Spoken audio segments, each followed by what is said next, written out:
Generation X, a weekly event where we go live around 8 p.m. Eastern Standard Time in the old wonderful world of Disney time slot. Whereas kids, we used to huddle around the television set, inches from the screen, warned by our parents to back away lest we go forever blind. But instead of going in front of the TV for Disney, we now go live together to discuss all things Generation X. Hey, Elena, good to see you. Running a little behind today. I was finishing up posting a video. Doreen, hello. What's going on, Kristen? Tony, hello. Yeah, so a few minutes late. I was desperately trying to get a last reel published before I went live, and the editing took a little more time than I anticipated. Hello, Marie. Hello, Yvonne, Tamara, Lena, two Lenas, Lena Del Rey, and thought I saw Lena something else, but at any rate, hello, Tamara. Hello, Brian. Hello, Stacy, Richard, Maria, Jody, and Chris. Deb German, hello. Cindy, how are you? New hat? Well, listen, football's over. You'll still see me wear my beloved Bills apparel, but it's done. It's over. It's a done deal, and we just started with spring training, so it's all about the Cubbies. I can't find my blue Cubs hat. This is my white one. Just came out of the wash, a little clean. Not as formed as I would like. What's going on, Kevin? A little, but that's not bad. That's all right. It's a couple years old. It is Cubs season. Preseason's going well. Got high hopes for my Cubbies. But that's the case every year. What's going on, Chris Page? How are you, buddy? Raylene, hello. Ray Bowdell, hello. Bowdell. Am I missing anybody? Ronaldo, sup? Clean and crisp. Or as they used to say in the old 7-Up commercials. Remember 7-Up? 7-Up got their ass kicked by Sprite in like the last 10, 15 years. It used to be people coming to the bar and they would order a 7 and 7. You know, Seagram 7 and 7-Up. Now it's all about Sprite. 7 and Sprite. Whiskey and Sprite, everything's Sprite. But yeah, crisp and clean with no caffeine. The Uncola. There's that guy that had that very thick accent. That did a lot of those 7-Up commercials. And nobody, I mean, kids today, if I accidentally will refer to 7-Up sometimes, hey, Debbie, what's going on? And Ron, hello. And kids will look at me. They really don't know, at least not here, what 7-Up is. What's going on, Danny Scales? Happy to have you here. But yeah, 7-Up was a pretty big deal. And they still sell it. It's just not as popular as Sprite is. And then Slice got sliced not too long ago, and that's got a new name now. But I remember Orange Slice was kind of a big deal when we were growing up. Colas, Cokes, sodas were an enormous deal when we were growing up. We had the Great Pepsi Challenge. We had the unseating nearly of Coca-Cola as the number one cola for a while. Pepsi was starting to make inroads into the Coca-Cola kingdom, and Coke changed their recipe. The new Coke, yeah, Starry, that's what it's called now. That used to be Slice, Danny. Thank you. Yeah, that was somebody's good idea to replace Slice with something called Starry. I don't get it. I just finished watching Can't Buy Me Love with my 13-year-old daughter because it was PG-13. Now, you always got to be careful when watching with kids stuff labeled PG or PG-13 from when we were kids, because usually it's not as safe as you might think. But it wasn't bad. I had to fast forward a couple scenes. But they had like a lot of product placement in that movie. I don't remember. Shasta was like all over that movie. There's a lunch scene where they're all sitting at the cafeteria tables, and there are like 15 different cans of Shasta sitting on there. And I don't remember really drinking Shasta. I don't know about you guys. Tammy says, I am a late 69 baby. Appreciate you. I appreciate you as well. My mom was a Coke and I was a Pepsi. I think I was a Pepsi, but I would drink both. But if it was in a glass bottle, Coke won hands down. Missed the transition. It was Slice to Sierra Mist. You are exactly correct. Thank you for that. Anyone tried Cheerwine, Cherry Coke from the South? I am in the Carolinas and I hear it talked about. I've yet to try it. Being in Buffalo for college, we used to drink this thing called Loganberry. You missed Zane Lamprey last night. Great show. It was Zane Lamprey. Was that over in Waxhaw? I did want to catch that actually. I just kind of forgot it was going on. My mom was RC Cola. Shasta is like poor people Coke. Hey, Pearl Brandner, how are you? Good to see you. Cherry Coke was cool. I just like the new stuff that always seemed to go out. And I'm seeing Jolt mentioned, and I'll get to Jolt in a second. But they did all kinds of really fun experimental stuff with sodas when we were growing up.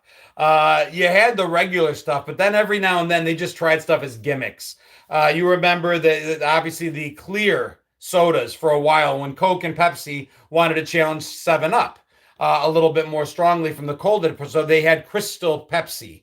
Then they did the let's get rid of caffeine and soda. Which one of you was it that asked for that? Because soda without caffeine, that never made any sense to me. I'm like, what's the point? And yeah, I'm saying soda. I never was a pop guy.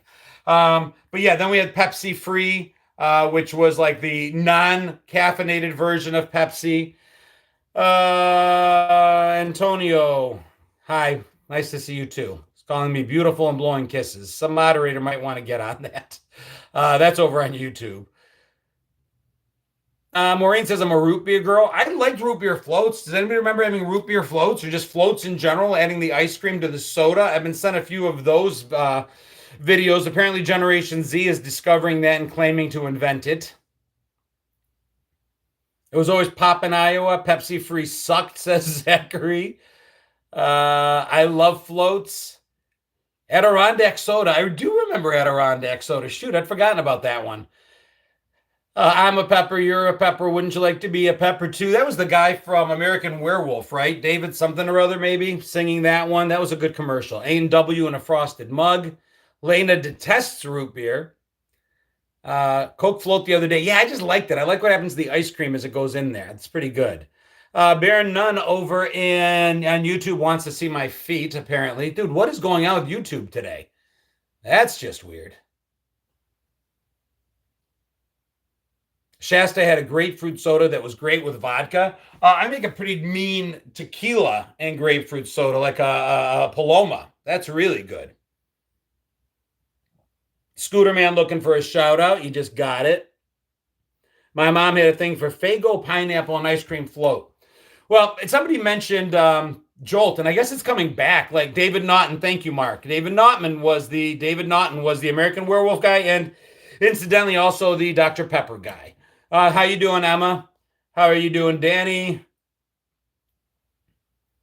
Let's see where.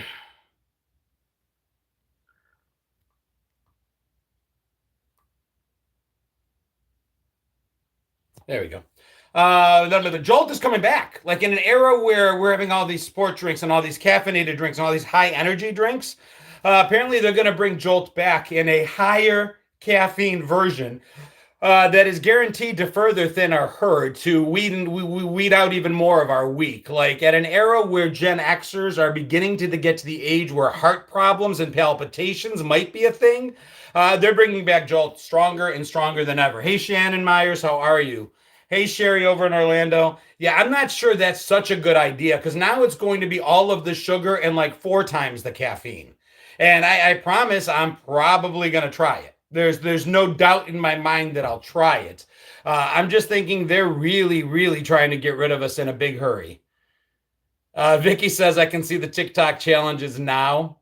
Kai's Cat says, got heartburn right now just thinking about it. Cindy says, I will so buy that. Oh, I will so buy it. I am so down with it. I may even do like an Everclear and Jolt, Rum 151 and Jolt, Mad Dog and Jolt, a Jolt ice cream soda. The videos make themselves. Deborah Mott says, I also love Fresca. Elena says, because you're nuts. Maybe a little bit.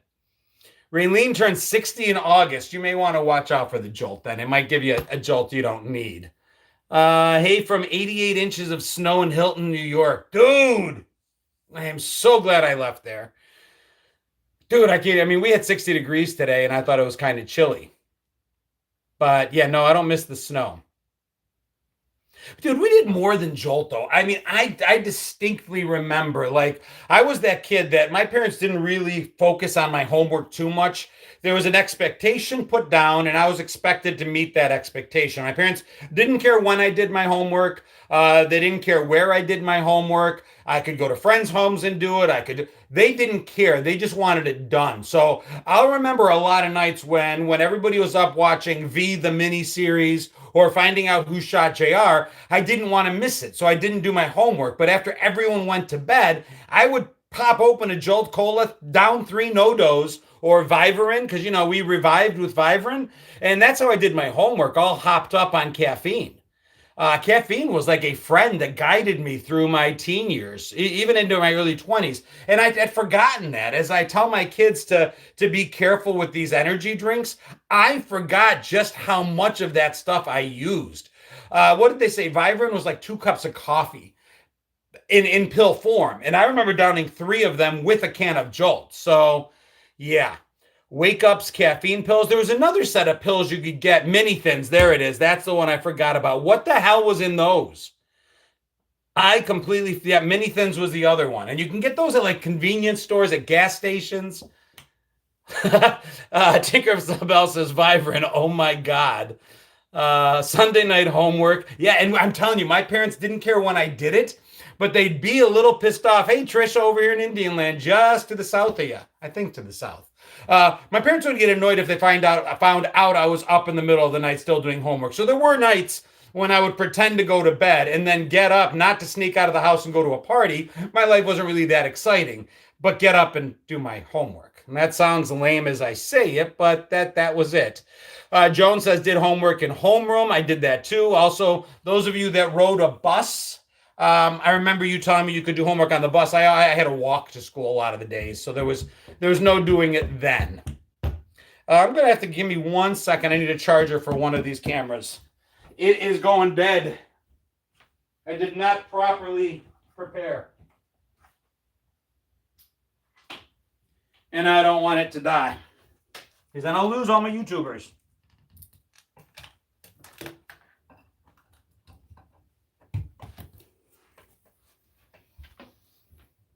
Man, what did we do before USB-C cords and rechargeable batteries? There we go. All right, sorry about that.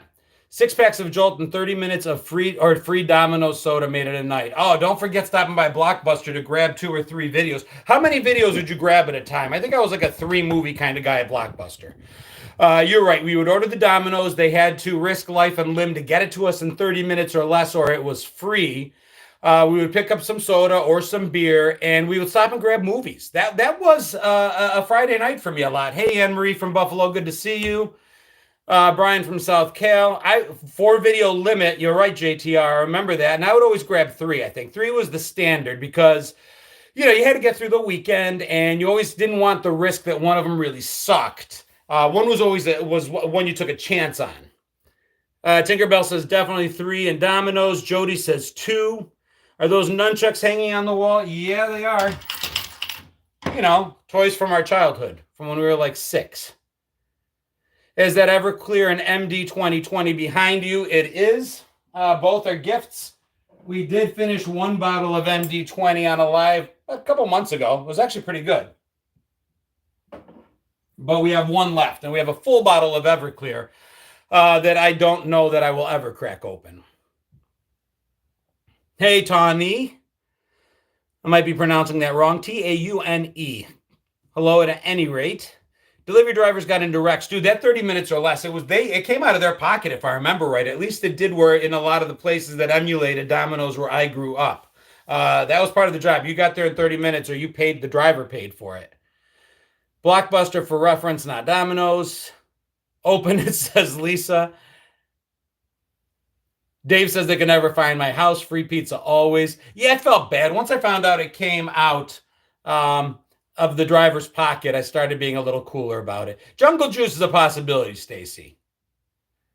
You can try catching a really big fly with those nunchucks. True. Yukon Jack back in the day, says Brian Long. We talk liquor a lot around here, but it was a big deal for us. Gen X, boomers, especially in college. I recently, this last summer, went back up to Buffalo and did a tour of all my college-era places. We caught a Bills game preseason. We went to a few of the places I worked at, former Jim Kelly Sports City Grill at Main Place Mall, the Boulevard Mall. A bunch of restaurants that I worked at, went through UB's campus and kind of walked the the campus itself, which has changed so much, and went to a lot of the bars that I went to. And I've talked about how a few of them are exactly the same as I remembered them, but talking to owners, what's changed is, for better or for worse, kids aren't drinking out as often as we did. Not to say that they don't drink. I've done the research. Statistically, alcohol sales aren't necessarily down. They're just not socializing. They're literally sitting in their own homes, in their own rooms, and streaming games while drinking with their friends remotely, which is safer, I guess. It's only a wreck on Grand Theft Auto versus driving the streets of Buffalo at 4 a.m. with one cocktail too many. But it kind of made me sad. They just don't go out as much as we used to. And going out was a big ass deal, not just for the hookups. It wasn't all about hooking up. It wasn't all about going out in hopes of me. It was a social experience we waited all week for. And we planned out every day of the week. So if we wanted to go out on a Monday, we knew, it's not say we went out every Monday, but if I was going out on Monday, I knew it was the Stuffed Mushroom because that was their ladies' night. If I was going out on a Sunday, I knew damn well I was going to be by Kohl's. Thursday meant TJ Bottoms because they were doing $2 Molsons. We planned out our weeks. It's just kids are using edibles more. Cannabis is much bigger. It's safer. I get all of your points. It just makes me sad because it was a huge part of socialization. If you're a guy and you're in chat right now, you knew what it took, either biological or liquid added courage to walk up to a great group of girls because they traveled in packs too. And when one of us would make the way over across the bar to talk to a group of girls, that took a lot of courage, or I don't give a damnness, a little bit of both. And we got shot down a lot. You girls held all the power. And it was tough. What's going on, Christine, coming in from Denton? But we learned a lot. We learned a lot about how to socialize that I think kids are missing today. Greek or Italian girls took 2 shots outside. I think everyone did, Wirehead.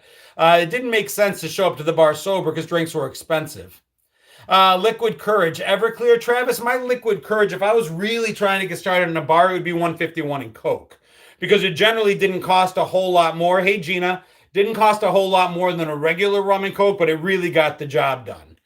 Brian says it's an art form picking up the girls. You know, behind the bar at 18, 19, 20, 21, throughout my early 20s, it was like a superpower. Not picking up girls, but talking to them. The bartender always had the privilege, the right, the advantage of being able to talk to the girls. So I went from feeling like a superhero behind the bar to just a regular schmuck when I was out at a bar where nobody knew me, and I didn't like it. I liked the superpower. What's going on, Jeffrey Thomas? Good to see you, my friend. What's going on, Eddie, short and sassy? I see you over on YouTube. But I'm telling you, I think that's part of it. When I look at younger generations, and I do a lot of videos reacting to things, there was just a study that came out that I'm going to talk about on videos, because people always say to me, you're picking on the worst of Gen Z. You're looking for the bad answers that are funny. And there's some truth to that. But they did a full-blown study, and nearly 40% of Gen Z self-describes themselves as being unable, unwilling, or afraid to change a light bulb. They're afraid of the heat of the bulb. They're afraid of falling off the step ladder. They're afraid of being electrocuted. They just don't want to do it. It's not that they can't necessarily do it. They're afraid to change a light bulb. Over 50% say that they don't know how to not change a tire, don't know how to put air into a tire. They're not comfortable putting air in a tire because they're afraid they're going to overinflate it. They grew up in a world where messages said this bag is not a toy, saying which end of the chainsaw to hold, messages saying don't drink the battery acid in a car battery. I don't make fun of them for the purposes of just making fun of them. I mean, there is that. But we and younger boomers and older millennials, society in general has kind of failed these kids, I think. And life will step in and teach them. Life will make the difference. We're not always going to be here. My daughter, 2 days ago, I'm in bed. It's 2:00 in the morning. My phone rings. Now, if you guys are parents, my heart was in my chest popping out. And she told me that she didn't notice the curb in the fog, and the car hit the curb with the driver's side, and she popped both tires. She shredded one tire, just hitting the curb just exactly the right way. I've got her on Life 360. She wasn't speeding. I do hover a little bit. I admit it. But both her tires are shredded. And she called me at 2 a.m. to tell me. And I'm like, "Are you okay?" She's like, "Yeah, I'm home. I'm okay." I go, "But don't ever call me in the middle of the night to tell me something." You scared the hell out of me. I couldn't sleep for like 3 hours. But I promise that if that was me at 21 years old, my parents never would have got the call. I would have managed to get the car home, and she did, riding on the rims because she was very close. We'll see what that happens tomorrow when I go to pick it up. I would have paid for the new tires. I would have figured it out. We would have figured it out. We had common sense because our parents forced us to, Sherry. I don't think our parents did a whole lot of hovering. When things need, I mean, Dee Dee says I drove myself to the store at age 12. We did things on our own. Our parents loved us. I can speak for myself. My parents loved me. My parents were the most loving, caring. My mom is still with me. So there's nothing she wouldn't do for me. But somehow we were raised in a way that we just didn't ask. We didn't ask for help, and unless asked, they didn't offer the help. Things are different. Tony says, I look like the guy on Sons of Anarchy. He better be fucking good looking as hell. That's all I got to say about that. Take all the warning labels off. It'll weed out the idiots. Yeah, Tammy, but I'm worried about what percentage of them are the idiots. I mean, I'm being honest here. Thank you, Tony. I appreciate that. They're going to figure it out. We're going to be gone, and they're going to figure it out because that's just the way it is. But what scares me is, what if we're in a position that we get old enough that we need these people? What happens if we get to a place where we are incapacitated by age and we're relying on them? That keeps me up at night. Wirehead says Tide Pods look delicious to these yo-yos. Well, they are pretty.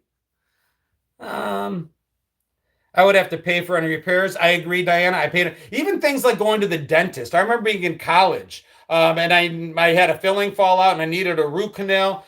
I took care of it. I remember there was a place in the Boulevard Mall called the Smile Center. Do you remember? Was it Buffalo was the only place that had literal dentist offices in malls? That's how popular malls were. Everything was in a mall. Is it Jose saying, can I write my name without lifting the pen or pencil? Yeah, that's the Gen Z fad going on right now. They're rediscovering cursive. But yeah, I went to this place called the Smile Center at the Boulevard Mall in Buffalo and paid for my own root canal. My parents never knew. It was up to, I was an adult. I took care of it. Our malls did in Arizona. Oh my God, says Val's Black Cats rule, the Smile Center. It had to be like the biggest, I'm sure they stuck it to me, but good. And I do remember it wasn't the greatest place on earth. I remember them Novocaine the wrong side of my mouth. And they were getting ready to drill a tooth that didn't need to be drilled. And I'm like, you're on the wrong side. Dental and visions in the mall. Yep. Toronto, Canada had the dentist in Center Point Mall. I remember in Toronto, we would hit the Expo. That was like a giant mall. We've gone to being in detention as the Breakfast Club. Listen, I will never be Principal Vernon. My good buddy Chris that I do a podcast with takes Vernon side in a lot of things. I don't think we're Vernons yet, nor do I think we ever will be. Not the cool ones amongst us. But that said, these kids were the kids today. We're not the Breakfast Club kids. Things are different. It's not just that we're old looking at the young. That's always happened. This is different. Not being able to change a light bulb or unwilling to change a light bulb is different. I remember when Centerpoint Mall at Young and Steeles. Thank you, Dan. Appreciate it. And I love these kids. I work with a ton of them. I still work on top of doing all of this stuff. I still work about 20 hours a week. I bartend predominantly to get me out of my studio, to get me in front of people, because virtually isn't enough for me, right? I still do like to people. As much as I joke about it, I still like to go out there and talk to people. So I work with a lot of kids in the restaurant that I bartend in, and then they'll make videos with me and we'll talk, and they admit it. They admit it, and they wish they could be more like we were. They don't really know why it is the way it is. But they find it amazing. Something will go wrong at work. Something will be missing. Something won't work. Something will be seemingly broken. They won't. They'll know they need something. They'll know what they need, but that thing they need isn't there. So they'll come up to one of us older guys. They'll be like, we can't do this. This piece is missing, so we can't use that. I'm like, well, let's figure out something else. And that's the piece that's missing. The figuring it out something else. I bartended at a place called Hickory Tavern in the Charlotte area. We had, how along the bar, there's the brass rail on the bottom that people put their feet on. Well, one piece became unsoldered. And I was always seeing it on the ground when I'd come into work. And I'm like, well, somebody fix that? And they're like, we can't. Somebody has to come and solder it. I took a menu and a plastic bottle and I created a splint. And I put half in one half and half in the other and connected the two. And they looked at me as if I had just turned water into wine. They looked at me as if I had just walked on water before their very eyes. And I'm like, it's just a MacGyver. Just take what you've got on hand and make it work. They're missing that piece. Again, I bartended Hickory Tavern outside of Charlotte. My coworker is technically a millennial, but old school farmer dad, so he's like us. What years do I consider Gen X? I don't do that. It's technically, sociologically speaking, 1965 to 1980. But listen, I know people born in 1983 and 84 that are like the fourth kid. All three of their brothers and sisters are Gen X. They grew up with those brothers and sisters. I promise you, they are Gen X as hell. I know people born in 1978 that are the oldest kid and they grew up completely differently and they are more millennial. I think it's experience that matters. Find a way to make it work, says Tammy. Kurisula, how are you? And our parents were big on that, find a way to make it work. My dad could make anything work. He didn't do it great. It wasn't always perfect, but it got us from point A to point B. Our parents were the ones that used cans to fix a muffler, and we watched, and we held the flashlight, and we grabbed their tools. Then something shifted. Our kids weren't watching us as we fixed things. They watched us as we watched YouTube. And then they just lost something. Krisula, you owe us a visit. You got to come down. I never say I'm the smartest person in the room. I stay back. You made do and used what you had. But I'm telling you, it's a superpower now. That whole MacGyver thing is a superpower. Ron asks about Windex. Mickey Mouse it or MacGyver it. Jack of all trades, master of none. And sometimes you didn't need to be a master to get it fixed. What's going on, Goonie? Good to see you, Andrew. My dad rigged everything. No worries, Chris. We just love having you down here. Yeah, our parents, man, I'm rewatching The Wonder Years with my youngest daughter, and she absolutely loves it. She's watching Kevin grow up in 1971, 72, 73. I think we're in 1974 right now. And she asked me, is that when I grew up? And I'm like, well, no, Kevin's a boomer. But yes, I was alive in the 70s. I was just born in the 70s. But that world still stayed very much the same throughout all of the 70s and part of the 80s. And she's watching it, and she's watching Kevin go on his bike, and his parents are saying, there's an episode where Kevin and his parents get home, and it's dark, and it's late. And Kevin's not feeling it. There's something wrong. He got in a fight with Winnie or with Paul or something. And the parents are walking into the house, and Kevin walks the other way, and his mom goes, where are you going? And he said, I'm going for a walk or a bike ride. And it's dark, and it's late. And his parents said, okay, be careful. And that was it. He went. And he's like 13. So my 13-year-old said, that's it? That's what he can just leave? And I'm like, yeah. She goes, oh, it was safer back then. And I'm like, no, we thought it was. It turns out it wasn't. But so she's watching that and loving every second of it. We were watching 2-3 episodes a night. Now she's slowing down. She doesn't want it to end. It's pretty damn cool. I love seeing it through her eyes. I feel like a hero because she's watching, how Kevin's dad was and the things he was able to do and just sees the world that I grew up in. And if you have kids or even grandkids that haven't seen it yet, rewatch that. It's incredible. The relationships. Kevin had a crush on a different girl every week and went up to talk to the girl and, said she was pretty and things like that. But he can't say that to her. I'm like, well, sometimes you can. You write a note and you hope. But today, here's the thing: the Wonder Years came out in 1989, and it was a show about the 70s, so about 15 years earlier. Today, if we wanted to do a show that nostalgically was the same as the Wonder Years was back then, we'd be going to the early 2000s. That show would be like released in 2025, but it would take place in 2005 or 2010. Was 2010 that different than today? Because I promise you, 1970s was 1970 was a world apart from 1985, 1990. World different, completely. I think time's been compressed. We talk about it a lot. Life Goes On. That's a good show I'll have to watch with her. Me and my 19-year-old watching Elf, and an emergency came up, and he says, "Why didn't they just call his cell phone?" And I said, they didn't exist. And if we did call, there could be a busy signal, right? For hours. And then we'd have to do an emergency phone call to break through. There were limitations. If someone wasn't home, there was no getting a hold of them. It was over. The minute someone left the house, they were incommunicado. That's it. They're gone. You later could leave a message on an answering machine.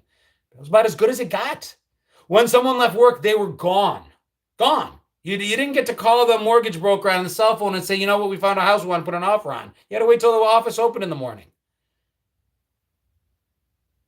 Stranger Things is based in the 80s. That's what really brought up a lot of questions from these kids. They saw Stranger Things, and the monsters in it aren't the most unbelievable part of the show. What's unbelievable to them is the way we grew up.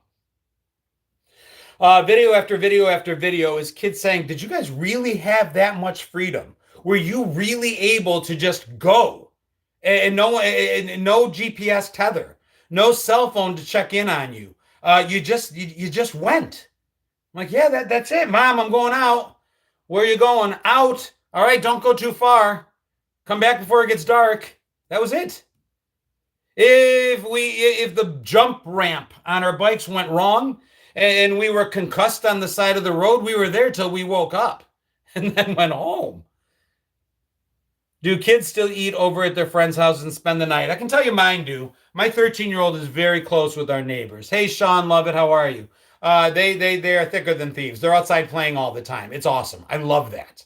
But they also play on their phones together. They also make video TikToks. They play video games. It's both of those worlds together, whereas we lived in one. Until we didn't. Because I remember playing video games with my friends. Dorinda, hello. Life on Wheels says, hey, no, I'm sorry. Life on Wheels says, my kids do. I have 2 girls. Yeah, my 2 girls did as well. Somebody else mentioned collect call. Mom, can you come pick me up? We had a baby. It's a boy. Dude, I knocked the hell out of myself. I was carrying an umbrella home from the restaurant, from the diner. My mom's like, here, take this home. We keep forgetting it. And I had it hanging over the front handlebars of my bike. And it somehow twisted and it went into the spokes of my bike, the front tire spokes. I went head over end. I went right over the handlebars. I must have flown a good 30 feet. I woke up on the side of the road. If I didn't have an actual concussion, it would be a minor miracle.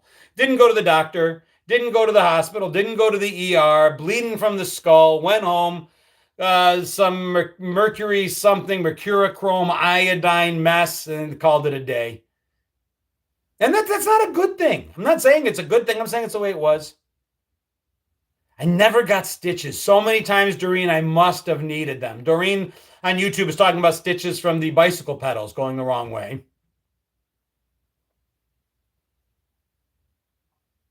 If you had to wake up and had a concussion, trust me, I'm this kind of an expert. Oh, I'm sure I had one. I'm sure I had a concussion. I literally was knocked unconscious. There's little to no doubt about it. But, you know, I remember my parents only had this thing called major medical. I just remember the term. It wasn't like it wasn't like medical insurance like an HMO that came later where you paid, you know, it was only for the big stuff. So if we were going to go to the hospital, it had to be for a big thing. If the leg wasn't broken, Crisola goes the iodine on everything. Dude, our parents poured it on us and then go play. But that major medical meant that if it's not broken, then it cost a lot. So our parents were like, all right, the expression, it better be broken, you better be dying, this better be serious, I hear those words in my head and realize that my parents told me that. So they were wishing upon me something major simply because they wanted to avoid the bill. Um, I remember waiting. We'll wait and see. Wait and see. I don't know if it's broken down. I think I might have broken my toe. I think I might have broken my leg. I think my arm might be broken. Let's wait and see. Wait and see. Put some ice on it. Here's some iodine. Let's go wait and see. Walk it off. Rub some dirt on it. You'll be okay. Here's the Band-Aid. I mean, those were the words. I saw your short about scars having stories as I looked at my 46-year-old scar and shovel across my hand. I've got so many. If our scars could talk. Does it hurt when you touch it? Don't touch it. Does it hurt when you bend it? Don't bend it. Does it hurt when you do this? Yes, don't do that. Tammy says, thank you. It's been great. Love the memories. Gotta go. Love you. See you next week. Stacy says, I walked on 2 broken feet for 3 days because you had to wait and see, Stacy. Let's give it some time and let's see. X-rays are expensive. I just posted a video before jumping on about teaching your kids trust. And there's a mother standing 10 feet below her kid up above, and the kid jumps to her. And the premise of the story, the moral of the story, the theme of the video is she taught her kid to trust her, that she would catch him. She's an idiot. Okay, first and foremost, Stacy says I saw it. No, first and foremost, the mother's a moron. But I'm like, the kid's doing it wrong. Number one, get the parent out of there. We still jumped. We did those things. We just didn't do them into our parents' waiting arms. We just jumped onto sand, onto boxes, onto mattresses we dragged over. There was no parent there. There was no trust. But if we hurt ourselves, we all heard it. It better be serious. It better be broken. You all had to pay for x-rays. Really, Canadians, it's covered. Yeah, Dee Dee, it's covered by your taxes, just like everything else. There's no free ride. I'd like to have it lumped in too, let's be honest. But you either pay for insurance, or I grew up in Buffalo, so a lot of you Canadians would come down and do your Christmas shopping in our malls. And in the restaurant I worked at, whenever you guys would leave after having your Caesar salads and Bloody Caesars, I would find all sorts of tags and boxes in the bathroom because you'd shop with us to avoid the alphabet soup taxation you have over there. And you made your kids wear 6 layers of clothes so that you didn't have to declare anything as you went over Fort Mill back over the border. So we all pay. Everybody pays. There's no free ride. Wired says we pay about 5.5% of our taxes for health coverage. And then you guys still pay for prescriptions, right? Or you need prescription care. I just think it should all, listen, somehow it's got to get fixed. There's no perfect place. In Greece, they've got a great European healthcare system, really great, honestly, except that you go to the hospital and you take your life into your literal hands. It just depends. But that's political. So we're going to put that over here and not worry about it. Brian says Canadians suck. They do not. I've got first cousins who live in Toronto. I love them to pieces. I spent a lot of summers watching Much Music. Growing up on the Danforth. Eating a lot of good Greek food. My Thea Desmia, my Theotaki, my cousins. Dental too. That's the scam. That's the one that pisses me off more than any others. And if there's any dentists in here, let's work together. Let's do a collaboration because I don't want to pay for dental work. Jesus Christ. And you get dental insurance and it covers like half of it up to $1,000 and that's it. I want real dental insurance. I want to be able to get super teeth. I've got a filling that fell out. I'm like, motherfucker, it's going to cost me an arm and a leg. I know it. Guys, be nice. I want good dental insurance. That's what I want. Dental is what scares me, man. And our fillings are all getting old. They're all falling out of our mouths. We can thank Canada for men without hats and the safety dance. Oh, dude. Lover boy. Canadian. Luna says I have to go to the dentist in April. I'm telling you, that's a big one. Missing a filling for almost a year now. Oh, there's the stuff you can get on Amazon to fill it up. I use it all the time. It's not good, but I hate the dentist. I hate the dentist. I really do. I really want to find a dentist to work with. Have I ever heard of a Canadian band called April Wine? I think I've heard of it, Colin. I don't think I know their music out and out. I went to the dentist and he wanted to get me to have a root canal on the tooth that's missing a filling. He put cold up against it and asked me if I could feel it. And I go, yeah, it's cold. Oh, okay. And then he did it again. And I said, yes, it's cold. He's like, well, if you don't really feel it, I think we need to get a root canal. And I said, I just told you I felt it.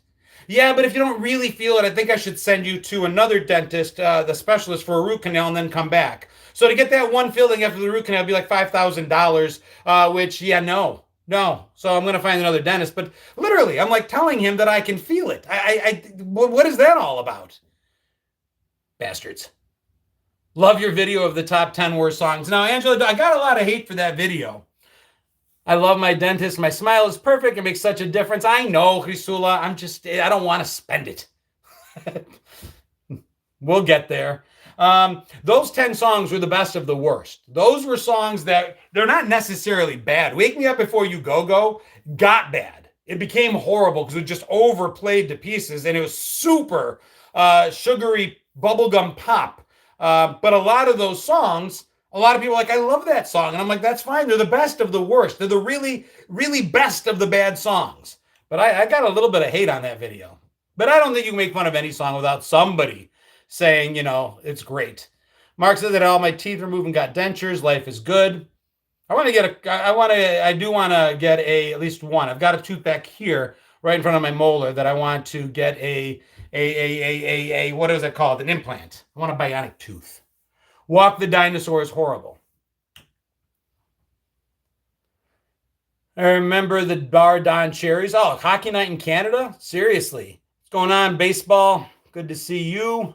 Only have one false tooth, so I got a titanium partial. How cool does that sound? Titanium partial. You can bite through steel.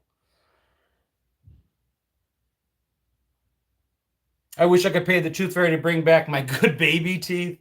Crisula's 1,000% right, though. It is important. If I'm going to match up with anybody and start talking about anything, I do want to find a good dentist to work with and then do some things on it. I had no idea how closely oral health is to heart health, good heart health, to avoiding infection. There's a lot there. Yeah, implants are expensive. It's got to come down at some point. Jesus, can't we just buy them on Amazon yet? Crystal says, I forgot about Walk the Dinosaur. What's that recurring line in that? The dinosaur. Boom, boom, mecca-lacca-lacca, boom. Boom, boom, mecca-lacca, boom, boom.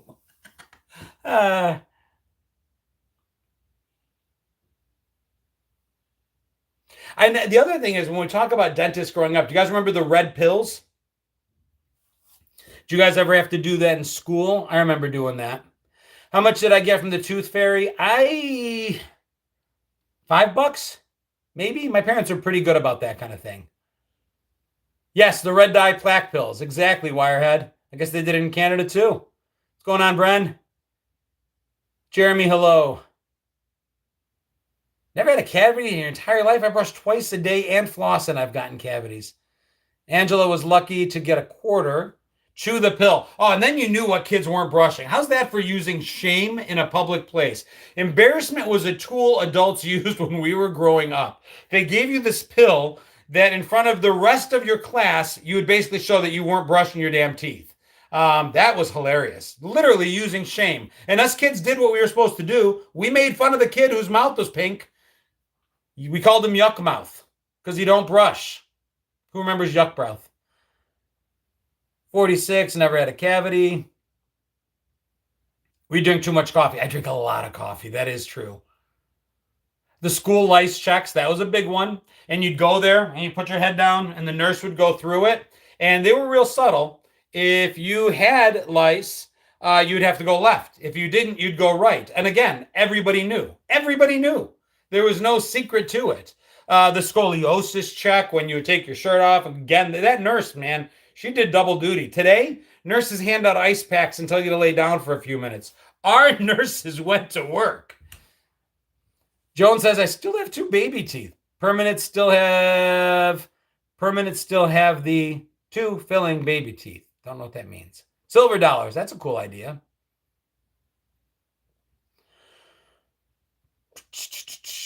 I think I need a cup of coffee. I remember fluoride treatments at school. I don't remember that one. I remember hearing about them. Angela says, what about the body weight checks at school? So the body weight checks, the way I remember them, was the presidential physical fitness examinations in gym. Trevin, thank you so much for the super chat, the $5 donation. Trevin tells us he's Gen X. You can't hurt my feelings. I used to hold the flashlight for my stepdad. Dude, not just hold the flashlight for your stepdad.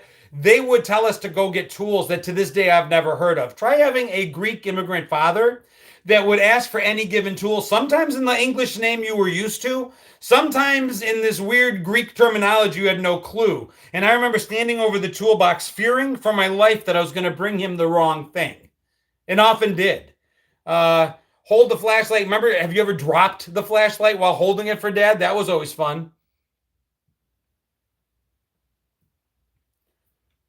But yeah, I do remember the presidential physical fitness thing where we would go through it, and then at the end, we would all have to shout out our partner's stuff. So we would be teamed up. So I'd hold Brian's legs while he did sit-ups, and I would count off how many sit-ups he did, how many push-ups he did, how many laps he did. And then the gym teacher would ask, and I would have to report. And one of them was we would have to report their weight. We would stand on the scale and then yell to the entire class, that Jenny weighs 150. And the kids heard it and made fun of it. And I don't remember the teachers making too big a deal out of it. Kids being kids.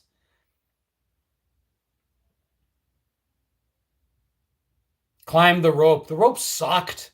And we had those mats that I honestly believe the only purpose of the 1-inch mat at the bottom of the rope, Chris, was to collect blood. Because there's no way it was thick enough to save you. You're falling from 10 feet up. A 1-inch mat does nothing. I really do believe it was more about protecting the gym floor than it was saving us. The amount of rope burns I got on my inner thighs trying to come down that damn rope. And what did that teach us anyway? Hey, TJ from Arizona, how are you? Pegboard, I know what they are. I've seen them as adults. We didn't have them in gym class. Dodgeball was great. Dodgeball was great for you, Ty. Listen, I get it. I get how dodgeball is a common memory for all of us. I hated it. I absolutely despised dodgeball because I was an undersized 45-pound soaking wet blind nerd whose teacher collected glasses before we played. So in order to make sure that none of our glasses got broken while playing, he collected and held them. I literally played dodgeball blind. I was like an undersized Helen Keller wandering around half the gymnasium while people took shots at me with missiles. Not my idea of a good time. And then after a while, the kids got really mean and they would intentionally not get me out first so that I'd be one of the last ones. It was me and that one little asthmatic kid struggling to get a breath. And then it just became a game over who they were going to hurt the most. Good times. Murder ball, we called it war ball. Scooters were awesome, dude. Those gym scooters, I'd love to still get on one. I don't know if I could get up. Parachute was awesome.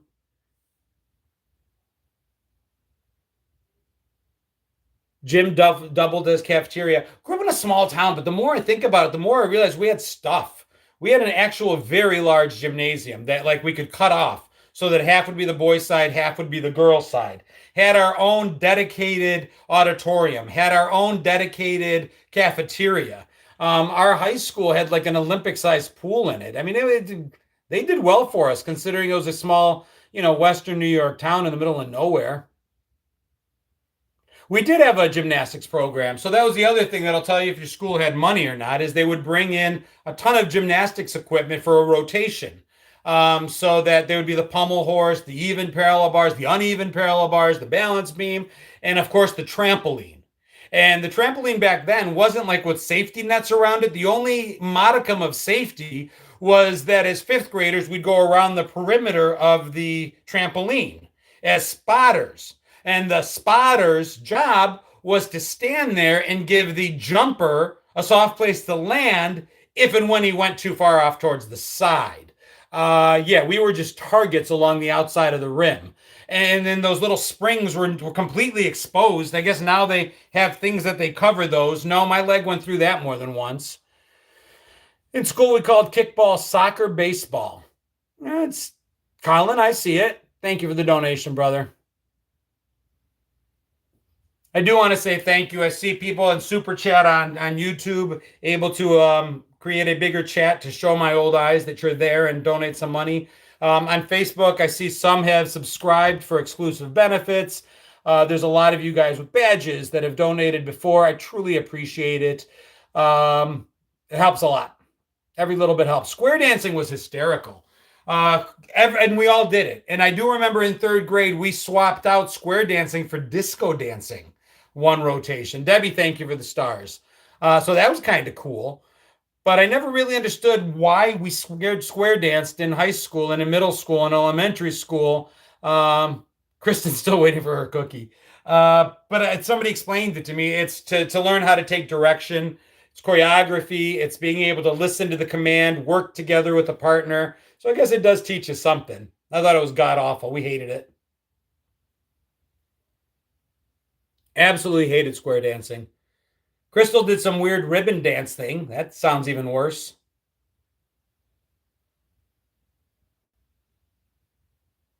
Colin, all I read was that you're struggling with faith. If it's a joke, I'll let it go. If it's not, I'll tell you. Faith is by definition a struggle. That's why it's called faith and not knowing. You just have to believe, and it's not always easy. Kickball was fun. Don't think they do any of that these days. My daughter's schools do. Electric slide in physical education class. Given what the electric slide is a euphemism for, that's kind of funny. What's going on, Bruce? Coming in from Australia.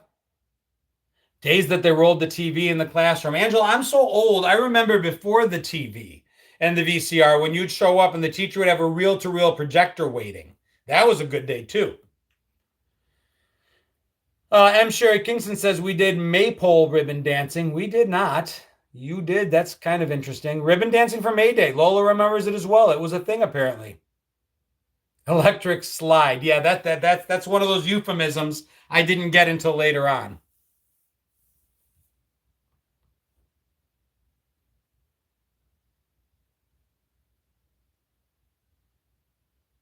Debbie says, love faith. The older I get, I don't talk politics and I don't talk religion because I don't like anything that divides us. I think the world is trying really hard to pull us apart.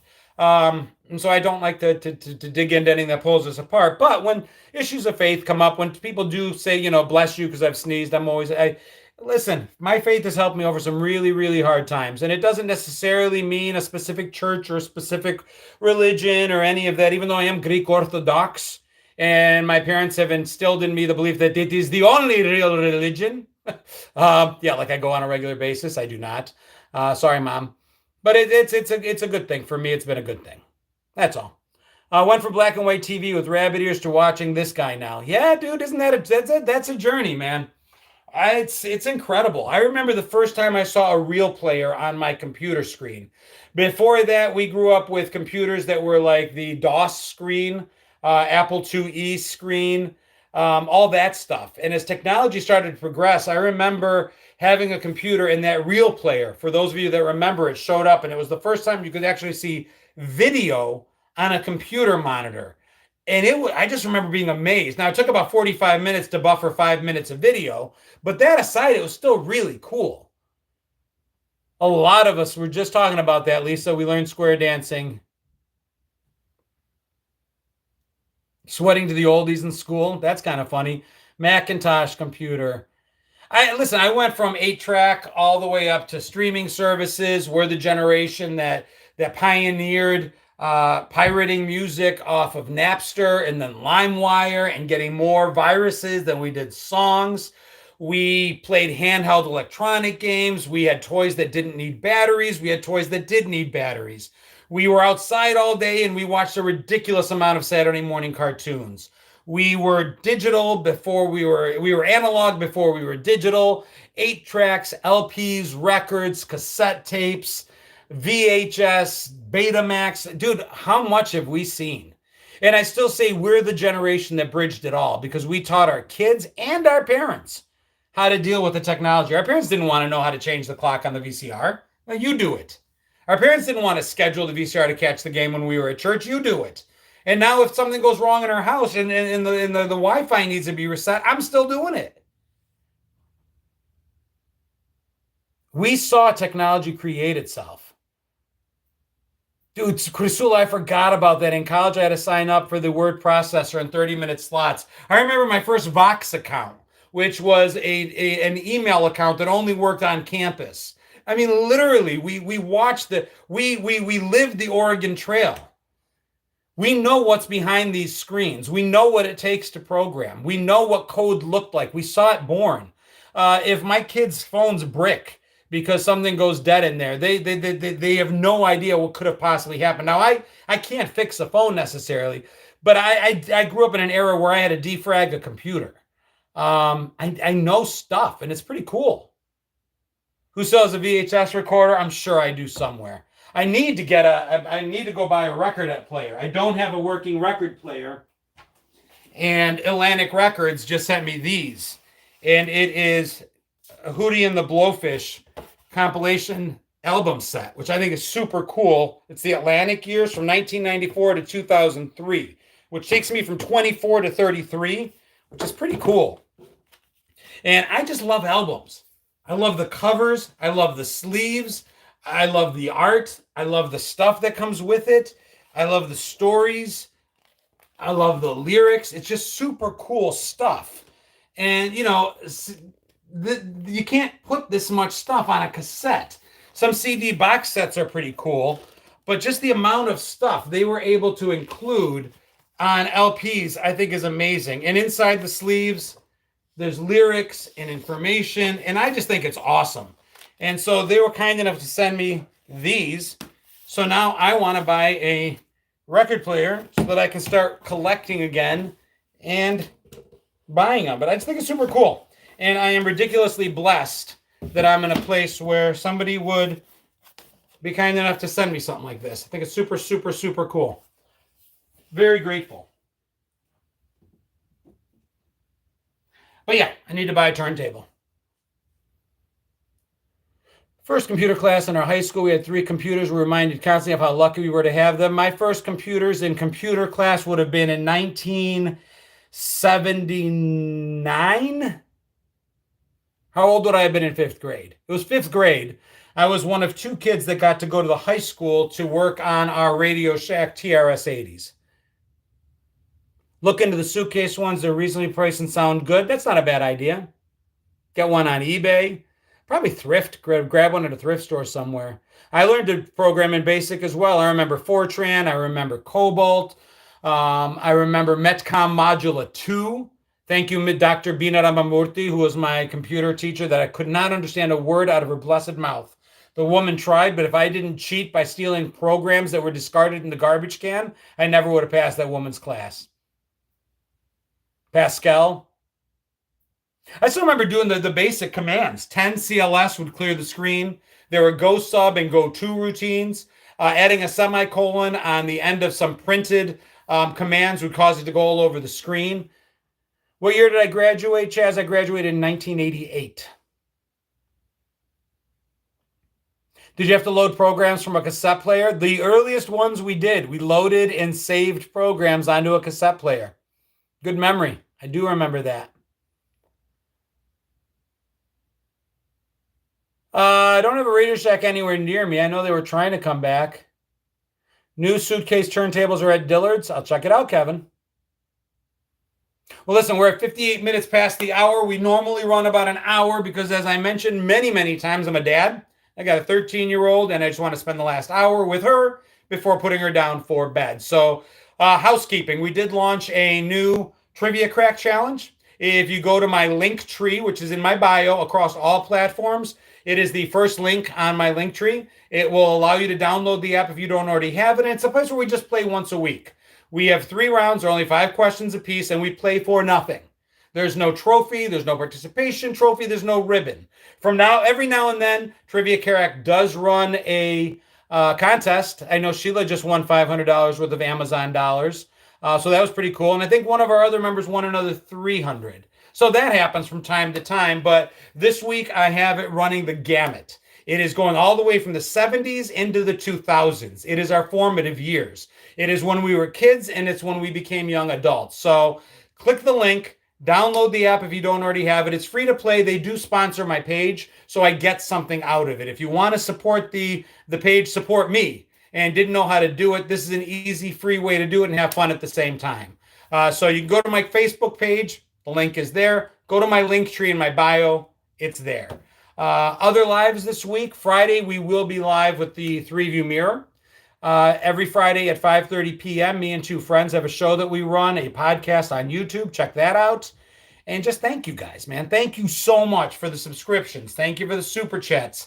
Thank you for the stars. Thank you for sharing my page. The page is growing. We are over 737,000 stronger now, and making a run for 1 million on Facebook. We're over at 112,000 on YouTube, 180,000 on Instagram, and 325,000 maybe on TikTok. So overall, at about 1.5 million of you guys. It's crazy. What was the link on the last one? I had to go before I announced it. The link is my link tree in my bio. Every week on Sunday nights, we do trivia crack challenges, and it is on. This week's host for the Three View Mirror is me. So Friday, 5:30 p.m. on YouTube, I'll come up with 3 topics. I already know them. And it's up to you guys, as we discuss the 3 topics, to know what hidden connection I've got between them. I might start giving you guys a little bit of a preview on these, but I'm afraid some will do some digging and figure it out before the show. Three View Mirror last. Shell was the last host. This week it's my turn. 5:30 p.m. Eastern time on YouTube.